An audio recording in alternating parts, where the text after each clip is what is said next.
Welcome to Suman TV. నేను మీ సుప్రసాద్. రంపచోడవరం నియోజకవర్గ MLA మిరియాల శిరీషదేవి అయితే తన మొదటి జీతాన్ని అయితే మాత్రం ప్రజల సౌకర్యార్థం అయితే ఖర్చు పెట్టారు.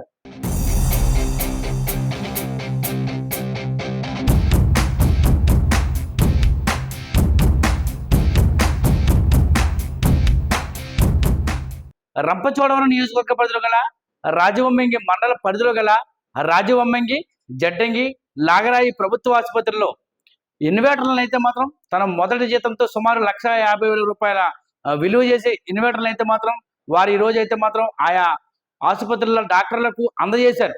గతంలో సర్వసభ్య సమావేశం జరిగిన ఆ తరుణంలో అయితే మాత్రం పలువురు ఇక్కడ ఈ ఆసుపత్రిలో కరెంటు పోయినప్పుడు చీకట్లో ఎవరైతే రోగులు ఇబ్బంది పడుతున్నారని ఆమె దృష్టికి తీసుకురావడంతో అయితే మాత్రం ఆమె అయితే మాత్రం తన మొదటి జీతాన్ని అయితే ఇన్వర్టర్ల కోసం ఎటువంటి రోగులు కూడా ఆసుపత్రికి వచ్చే రోగులు ఎవరు కూడా ఇబ్బంది పడకూడదనే ఆ నేపథ్యంలో అయితే మాత్రం ఇన్వర్టర్లు అందజేశారు. అయితే ఇప్పటికే కేవలం ఆమె అంగన్వాడీ టీచర్గా ఉంటూ సాధారణ మహిళగా ఉన్న ఆమె ప్రజల ఎన్నుకున్నారు. ఆమెను ఎమ్మెల్యేగా అయితే గెలుపొందారు. అయితే ఈ నేపథ్యంలో తాను మిగతా నాయకుల్లా కాకుండా గత పాలనలో కాకుండా దానికి వినూత్నంగా అయితే ప్రజలు ఓటేసి గెలిపించారు కనుక వారి సమస్యలు పరిష్కరించాలి కనుక తానైతే కృతనిశ్చయంతో ఉన్నానని, ప్రజా సమస్యల పరిష్కారమే తన జయమని అయితే మాత్రం మిరియాల శిరీషదేవి అయితే అంటున్నారు.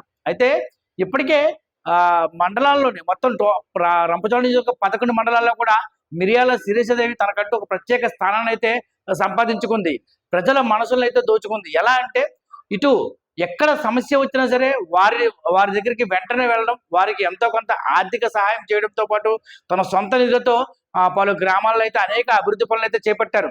ఇటీవల కాలంలో అయితే మాత్రం రోగులకు బయట గిరిజనులు అయితే మాత్రం బయట ప్రభుత్వ ఆసుపత్రికి వెళ్ళినప్పుడు కానీ ప్రైవేట్ ఆసుపత్రికి వెళ్ళిన అక్కడ పరిస్థితి విషమించి మృతి చెందితే వారిని తీసుకొచ్చేందుకు వేలాది రూపాయలు ఖర్చు కావడంతో ఆమె అయితే మాత్రం తన సొంత నిధులతో అయితే ఒక అంబులెన్స్ అయితే మాత్రం ఈ 11 మండలాలకు కూడా ఒక అంబులెన్స్ ఏర్పాటు చేశారు. అది ఈ నెల 8వ తేదీన ఆదివాసీ దినోత్సవం రోజు ప్రారంభించడం జరుగుతుందని మాత్రం ఆమె ఇప్పటికే తెలిపారు. అలాగే రాజవొమ్మంగి అడ్డదిగల జూనియర్ కాలేజీల్లో కానీ ఈ గురుకుల కళాశాలలోనే ఈ మంచినీటికి ఇబ్బంది పడుతున్నారంటూ విద్యార్థులను ఆమె ఆ ప్రాంతానికి వెళ్ళి విద్యార్థులను అడిగినప్పుడు చెప్పిన సమస్యలకు తక్షణం ఆమె చలించి అయితే మాత్రం సుమారుగా 3 పాఠశాలలు అయితే మాత్రం 5 లక్షల రూపాయలు పైమాటగా అయితే ఖర్చు పెట్టి ఆ విద్యార్థులకు అయితేనే నీటి సౌకర్యం కల్పించారు. అదే విధంగా రాజవొమ్మంగి నుంచి ఏజెన్సీ ముఖద్వారమైన ఏలత్రం వెళ్ళడానికి ఆ రహదారికి తీవ్ర ఇబ్బందులకు ఎదురవుతున్నామంటూ అంబులెన్స్ కూడా వెళ్ళలేని పరిస్థితి అంటూ పలుమార్లు ఆమెకి చెప్పడంతో తన సొంత నిధులతో అయితే ప్రస్తుతం ఆ రహదారిని తాత్కాలిక మరమ్మతులు అయితే చేపట్టారు. ఈ విధంగా చెప్పుకుంటూ పోతే అనేక సమస్యలను తనకంటూ ప్రత్యేక శైలిలో అయితే మాత్రం అనేక సమస్యలు సొంత నిధులతో అయితే మాత్రం ఇప్పటికే ఖర్చు పెట్టి ఏజెన్సీ ప్రాంత ప్రజల మనసులు అయితే దోచారు. ఇప్పటి వరకు ఏ రాజకీయ నాయకులు కూడా ఈ విధంగా సొంత డబ్బులు వెచ్చించి ప్రజలకు ఎటువంటి సహాయ సహకారం అందించలేదని, ప్రస్తుతం నెగ్గిన ఎమ్మెల్యే శిరీషదేవి నిరుపేద గిరిజన మహిళ కావడంతో ఇక్కడ ఉన్న పేదల కష్టాలు తెలియడంతో ఆమె అయితే మాత్రం వేలాది రూపాయలు ఖర్చు పెడితే ప్రజల సమస్యలు పరిష్కరిస్తారని మాత్రం పలువురు ప్రజలైతే ఆనందం వ్యక్తం చేస్తున్నారు. ముందుగా రంపచోడవరం నియోజకవర్గ ప్రజలకు, అదేవిధంగా జడ్డంగి గ్రామస్తులకు, తెలుగుదేశం, జనసేన, బీజేపీ కార్యకర్తలకు, నాయకులకు, అదేవిధంగా హాస్పిటల్ స్టాఫ్ వారికి, అదేవిధంగా ప్రేమతో వచ్చి పలకరించినటువంటి ప్రతి ఒక్కరికి కూడా పేరు పేరు హృదయపూర్వక నమస్కారం తెలియజేస్తా ఉన్నానమ్మా. ముఖ్యంగా ఇక్కడే నేను ప్రతి అంగన్వాడీగా చేసినప్పుడు హాస్పిటల్లో ఉన్నటువంటి ఇబ్బందులన్నీ కూడా నాకు తెలుసు. డాక్టర్ గారి కింద నేను పనిచేశాను, అదేవిధంగా హెల్త్ అసిస్టెంట్ల కింద పనిచేశాను, ఆశా వర్కర్లు, ఏఎన్ఎంస్ కింద పనిచేశాం. కాబట్టి వీళ్ళతో నాకు మంచి కోఆర్డినేషన్ ఉంది. హాస్పిటల్లో ఉన్న పరిస్థితులు తెలుసు, అక్కడ పేషెంట్లు పడుతున్న ఇబ్బందులు కూడా నాకు తెలుసు. నేను ఎలక్షన్ అయిన వెంటనే కొంచెం ఫీవర్ వచ్చి హాస్పిటల్కి వెళ్తే ఒకరికి డెలివరీ అయింది. ఒక నైట్ అయిపోయిందంట. ఆమె వాష్రూమ్కి వెళ్తే వాష్రూమ్లో డెలివరీ అయిపోయింది. కరెంట్ లేదు, ఇన్వర్టర్ పని చేయట్లేదు. ఆ హస్బెండ్ వచ్చి అమ్మ నైట్ ఇలా డెలివరీ అయింది, కరెంట్ లేదు, ఒకవేళ ఏదైనా జరుగుంటే ఏంటి పరిస్థితి, మీరు ఎమ్మెల్యే అవ్వగానే మీరు గెలిచిన వెంటనే ఏదో ఒక యాక్షన్ తీసుకోండి, దయచేసి మాకు న్యాయం చేసి పెట్టండి. ఇలా ఎంతమందికి ఇలాంటి పరిస్థితులు ఎదుర్కొంటా ఉన్నారు. చాలా మంది డెలివరీ అయి ఉంటారు, లేకపోతే యాక్సిడెంట్లు అయి ఉంటారు, లేకపోతే నైట్ అనేక అత్యవసర పరిస్థితుల్లో హాస్పిటల్కి వస్తారు. వాళ్ళ పరిస్థితి ఏంటని చెప్పడం జరిగింది. ఇవన్నీ నేను చూశాను, అనుభవించాను, తెలుసుకున్నాను. అందుకారణం చేత నా మొదటి జీతమే ప్రజల కోసం ఖర్చు పెట్టాలి. నా వల్ల నలుగురు బాగుండాలి, ప్రజల సంక్షేమంగా అభివృద్ధిగా ఉండాలి. సంవత్సరంతో నా మొదటి జీతాన్ని సైతం మన లాగరాయ్ హాస్పిటల్కి, రాజమండ్రి హాస్పిటల్కి, జడ్ఎన్ హాస్పిటల్కి ఇక్కడ ఏమేమి కొరత ఉన్నాయో అని డాక్టర్ గారికి అడిగితే ఇక్కడ ఒక బ్యాటరీ ఇన్వర్టర్ సరిపోతుందని మేడం గారు చెప్పారు.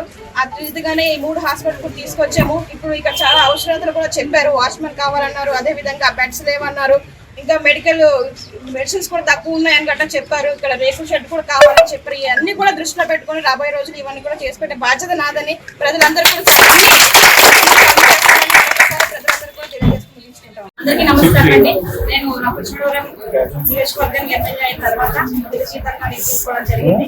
నా మొదటి జీతం నా ప్రజలకి ఖర్చు పెట్టాలి, నా ప్రజల యొక్క సుఖశాంతిగా ఉండాలి, ఆరోగ్యంగా ఉండాలనే ఉద్దేశంతో మన జడ్ఎన్ హాస్పిటల్, అదేవిధంగా రాజమండ్రి హాస్పిటల్, లాగరాయ్ హాస్పిటల్ ఇన్వెంటరీ కొరత ఉందని తెలిసింది. ఇక్కడ చాలా మంది రోగులు చాలా రకాల ఇబ్బందులు పడుతూ ఉన్నారు. అదేవిధంగా డెలివరీ పేషెంట్లు, అదేవిధంగా యాంటీబయాటిక్ పోషకులు అందరూ కూడా ఇబ్బందులు గురవుతూ ఉన్నారని తెలిసి విషయాన్ని దృష్టిలో పెట్టుకుని నా మొదటి జీతం ఈ హాస్పిటల్ కనుక ఖర్చుపెట్టినట్టయితే కొన్ని సంవత్సరాలు చాలా మంది రోగులను కానీ అనారోగ్యంతో ఉన్న వాళ్ళని కానీ ప్రతి ఒక్కరు కూడా ఉపయోగపడుతుందనే ముఖ్య ఉద్దేశంతో నా మొదటి జీతం ప్రజలకి ఖర్చు పెట్టడం నిజంగా నాకు చాలా సంతోషంగా ఉంది. అదేవిధంగా నా నియోజకవర్గ ప్రజలందరూ కూడా ఒకటి తెలియజేస్తా ఉన్నాను. నా ప్రజలు మీరు నమ్మి నాకు ఓటేసి గెలిపించారు కనుక మీకు ఏ సమస్య అయినా ఎప్పుడు మీ శిరీషాఖ మీకు అండగా ఉంటుంది, ఎప్పుడు మీకు తోడుగా ఉంటుందని మరొకసారి ప్రజలందరూ తెలియజేస్తాను. నమస్కారం. మన రంపచోడవరం నియోజకవర్గం మన ఎమ్మెల్యే మిరియాల శిరీషాదేవి గారు ఈరోజు తన మొదటి జీతాన్ని అందుకుని మన లాగరాయి, జడ్డంగి, రాజవంగి గ్రామంలో హాస్పిటల్స్కి సుమారు 1,50,000 రూపాయలు విలువ చేసే ఇన్వర్టర్లు కొని ఇచ్చారు. ఎవరైనా సరే వారికి వచ్చిన మొదటి నెల జీతంలో ఏ గుళ్ళకి, గోపురాలకి ఇవ్వడం కానీ లేదా చర్చిలకి ఇవ్వడం కానీ జరుగుతుంది. కానీ ఈమె మానవ సేవే మాధవ సేవ అనే విధంగా తలచి విద్యా వైద్యం దిశగా నడిచి మొన్న ఏపీఆర్ స్కూల్లో మంచినీటి కొరత కోసం, అలాగే ఈరోజు హాస్పిటల్లో విద్యుత్ పోయినప్పుడు అనేక అవాంతరాలు ఎదుర్కొంటున్నటువంటి పేషెంట్ల కోసం ఆ అవాంతరాలు నివారించడానికి ముందడుగు వేసి ఈ ఇన్వర్టర్లు కొనడం జరిగింది. ప్రత్యేకంగా మొదటి నుంచి కూడా ఈవిడ అందరినీ ఆలోచన విధానం సరికొత్తగానే ఉంది. అందరినీ కలుపుకుపోవడం, అలాగే అవసరమైతే సొంత డబ్బులతో అయినా సరే సమస్యలు పరిష్కరిస్తూ తనదైన శైలిలో ముందుకు వెళ్తున్న మన ఎమ్మెల్యే గారికి ఆ దేవుడు సంకల్పం కూడా తోడే ఇటువంటి మంచి పనులు ఇంకా ముందు చాలా చేయాలని మా ప్రజల తరపున, మా నియోజకవర్గం తరపున కోరుకుంటున్నాను.